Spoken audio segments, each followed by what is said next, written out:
The difference between Christianity and Islam is that Muhammad is mentioned in the Bible by name Muhammadim, Hebrew, in the Old Testament, and by proxy name Paraclete in the New Testament. Yet Christians and Jews reject Nabi Mustafa as the fulfillment of the Muhammadim prophecy, while Muslims do not. The Old Testament says, quote, "His mouth is sweetness itself. He is altogether lovely. This is my beloved." Hebrew transliteration, Muhammadim. "This is my friend, daughters of Jerusalem." This verse is from the Aleppo Codex, considered one of the most canonical codexes of the Old Testament. It's also in the Leningrad Codex. In Hebrew, Muhammad, Muhammadim. In Arabic, Muhammad, Muhammadin. To counter this naming of Muhammadin in the old codexes of the Bible, Christians turn to four main schools of argumentation. Number one, the Son of God theology.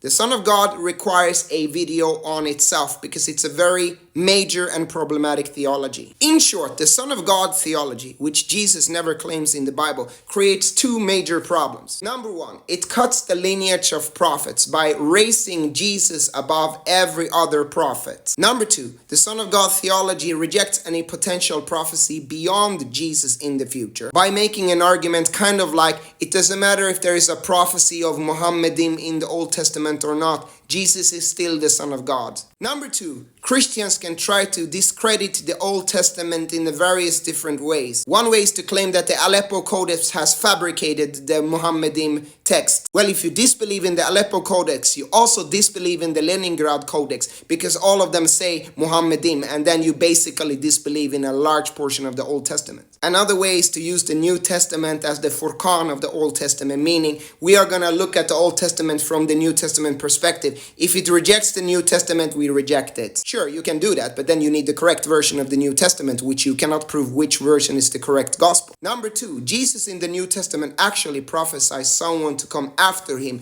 a paraclete in the Greek version. For example, Jesus says, "But very truly I tell you, it is for your good that I go away. Unless I go away, the advocate, Paraclete, will not come to you. But if I go, I'll send him to you." In the versions of the New Testament we have today, Jesus clearly prophesies that someone will come after him, named as the Paraclete, translated advocate or comforter. But you can also translate it as praiseworthy one, or someone who praises, which is Ahmed, a derivative of Muhammad in Arabic. In either way, doesn't matter if you look at Old Testament or New Testament, Muhammadim or Paraclete, there is a high probability that the Bible contains a prophecy of a future person coming. Then Christians usually do number three and number four, naming or add own interpretation. They change the name from Muhammadim to beloved. Yes, Muslims agree that Muhammad is Habibullah, beloved of Allah, but Muhammadim can be a name. They start disassociating Paraclete in Greek from praiseworthiness or anything related to praise, because that can be Ahmed or Muhammad. Let's say it's advocate instead. And let's change all the schoolings and translations to mean advocate or comforter. This is an old Greek trick even done against ancient Egypt to use naming alchemy. Whatever names they want to change, we still have Muhammadim in Hebrew. And finally, number four.